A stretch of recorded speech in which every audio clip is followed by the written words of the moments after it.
अल्लाह ने हुक्म फरमाया जिब्रील जाओ महबूब को लेकर आओ कि कहाँ कहना इंतजार हो रहा है, तुम्हारा मुश्ताक है तुम्हारा खुदा।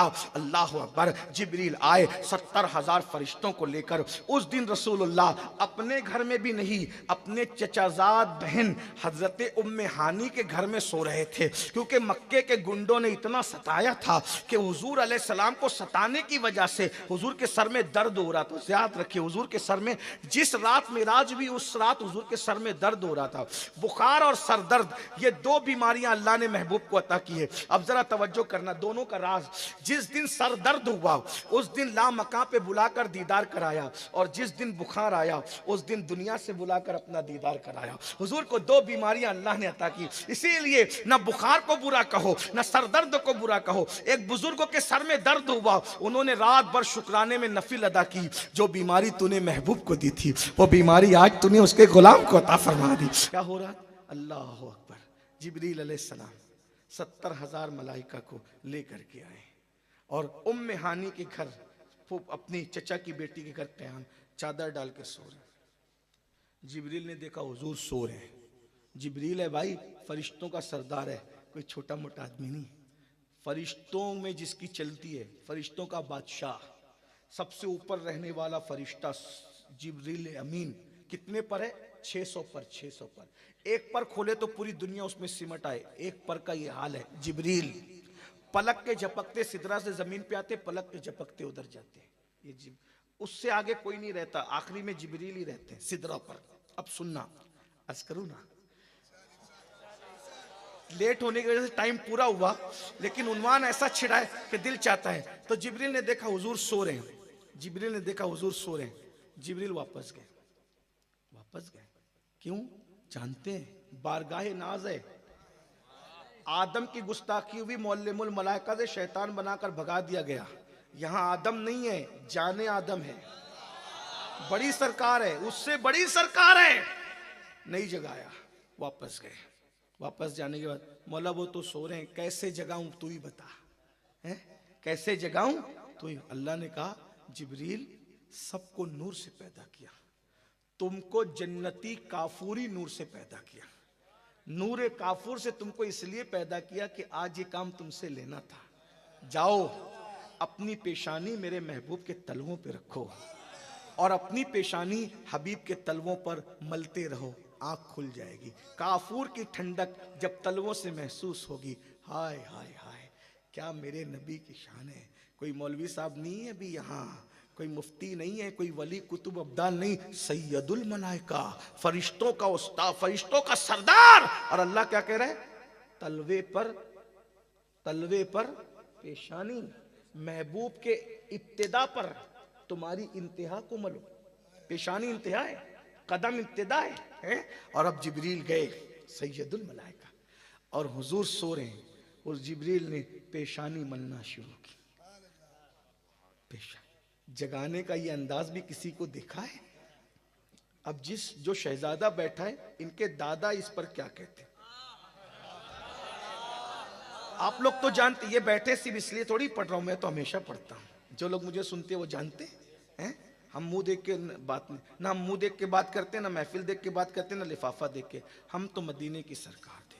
जो पिया को भाई अख्तर वो सुहाना राग है, जिससे ना खुश है पिया वो रागनी अच्छी। अब तवज्जो कीजिए, हुजूर के तलवे हैं। अब मैं हाथ का इशारा नहीं करता, मेरी औकात ना, ये गंदे गुने आलूद हाथ और वो तलवे का इशारा नहीं। अब हाथ का, हुजूर के तलवे हैं। पता है, अब समझाऊं तलवा, हुजूर का तलवा। जिसका चेहरा काला भी होता है ना, तो उसका तलवा गोरा होता है। हाँ, जितने मेरी तरह सांवले रंग के हैं वो देखें अपने तलवों को। कलर मुंह का कैसा ही हो, तलवा सबका गोरा होता है। जब काले मुंह वालों के तलवे इतने चमकदार होते हैं, तो जिसको खुदा ने अपने जलवों का आईना बनाया हो, उसके तलवे की खूबसूरती का आलम क्या होगा, है? उसके तलवे के हुस्न का आलम क्या होगा। इसीलिए हुजूर कभी पैर फैला करके करके नहीं बैठते थे। अक्सर सहाबा ने नबी का तलवा कभी नहीं देखा, नबी ने आसमान को भी कभी तलवा देखने का मौका नहीं दिया। क्यों? इमाम कहते हैं आसमां कर तेरे तलवों का नजारा करता, आसमां कर तेरे तलवों का नजारा करता, रोज एक चांद तसद्दुक में उतारा करता, छुप गया चांद ना आई तेरे दीदार किताब, सामने घर कभी होता भी तो सजदा करता है।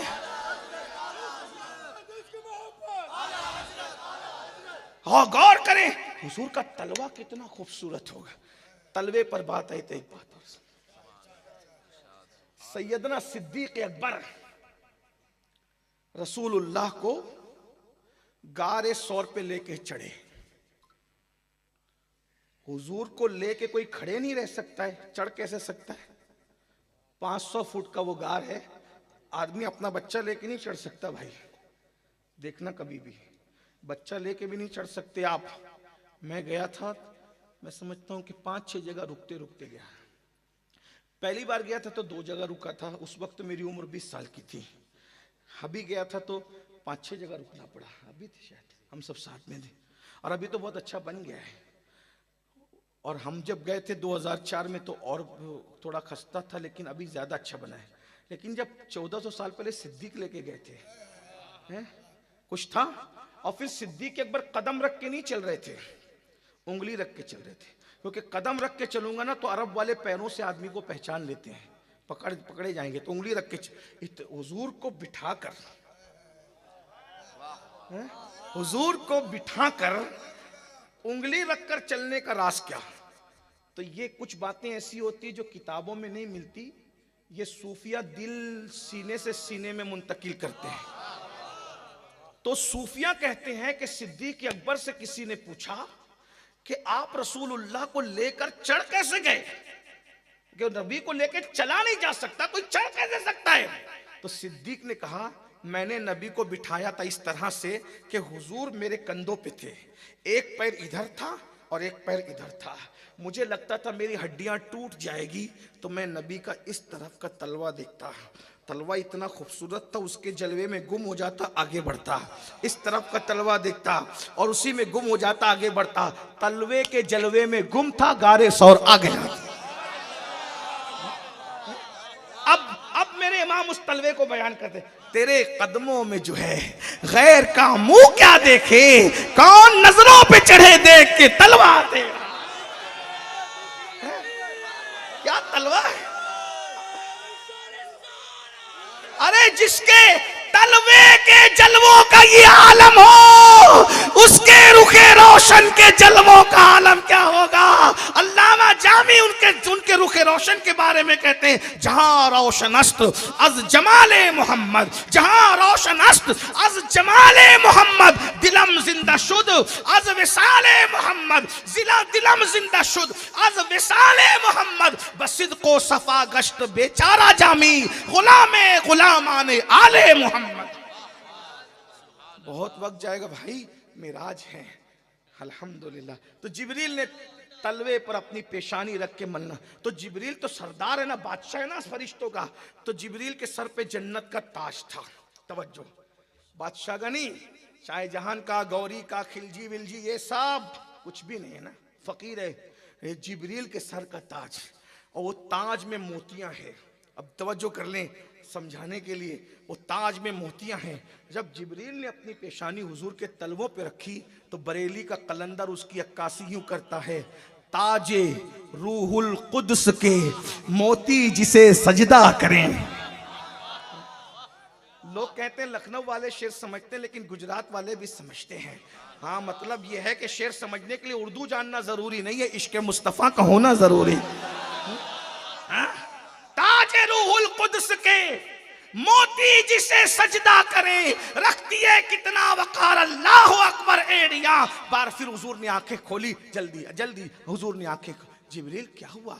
हुजूर अल्लाह आपको सलाम कहता है, और आपका मुश्ताक है, आपका इंतज़ार किया जा रहा है। चलिए आपको सैर के लिए चलना है। हुजूर उठे। उठने के बाद हुजूर अलैहिस्सलाम ने गुस्ल किया, जमजम से गुस्ल कराया गया। हुजूर ने गुस्ल किया और उसके बाद जो है वो फरिश्तों ने चारों तरफ से आमिना के लाल मेराज के दूल्हा को घेर लिया और चारों तरफ से हुजूर को सजाने लगे। कैसे सजाया? हुजूर ने मेराज की रात जो अमामा बांधा था वो अमामा भी जन्नत से आया था। रिवायतों में आया है कि हजरत आदम अलैहिस्सलाम की पैदाइश से 50,000 साल पहले वो अमामा फरिश्तों ने तैयार किया था।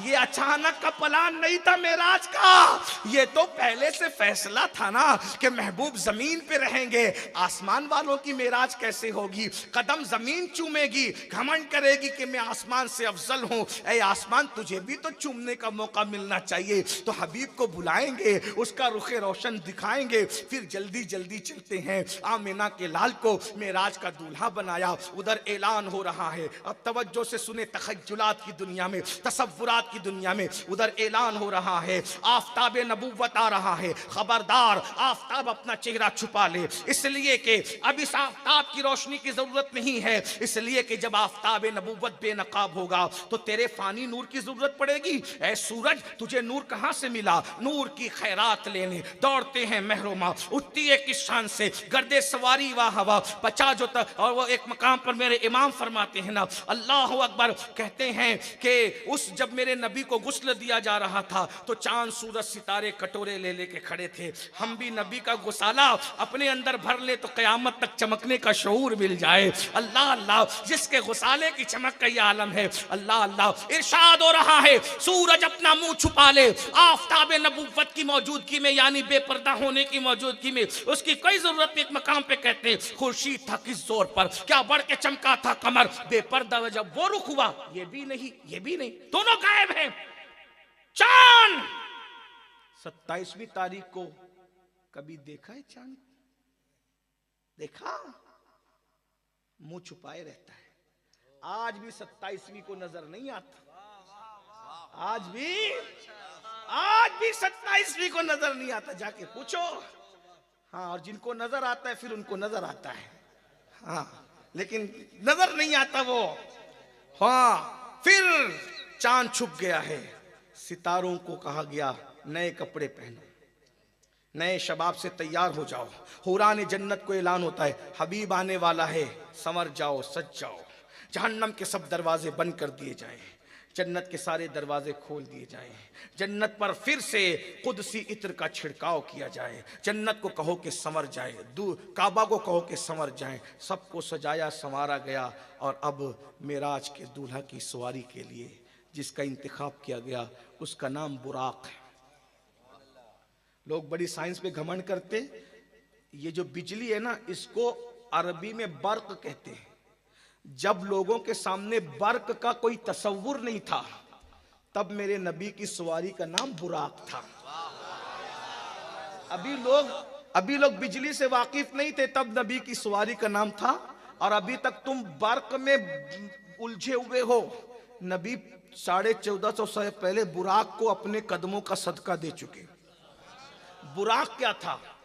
एक सवारी थी, उसके अंदर सारी चीजें सिमट आई थी, सब मखलूक सिमट आई थी। उसका चेहरा इंसान की तरह, उसके पैर घोड़े और खच्चर की, उसके पैर घोड़े की तरह, उसका कद गधे से कुछ बड़ा, घोड़े से कुछ छोटा, या खच्चर से कुछ बड़ा और घोड़े से कुछ छोटा।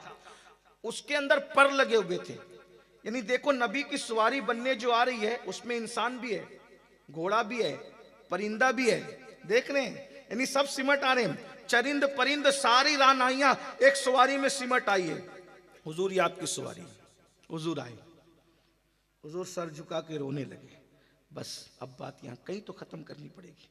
हुजूर सर झुका के रोने लगे। जिब्रील ने कहा, ये जो आज आपको मकाम मिला है ये किसी को नहीं मिला और किसी को मिलेगा भी नहीं आपके बाद, ना आपसे पहले मिला ना आपके बाद। हुजूर आप रो रहे, ये रोने का मकाम नहीं। जिब्रील ने कहा, रोने का? कितनी खुशी का मकाम। आप कहां जा रहे हो?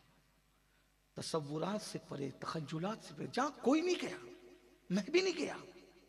आप वहां जा रहे हो आका? आप रो रहे?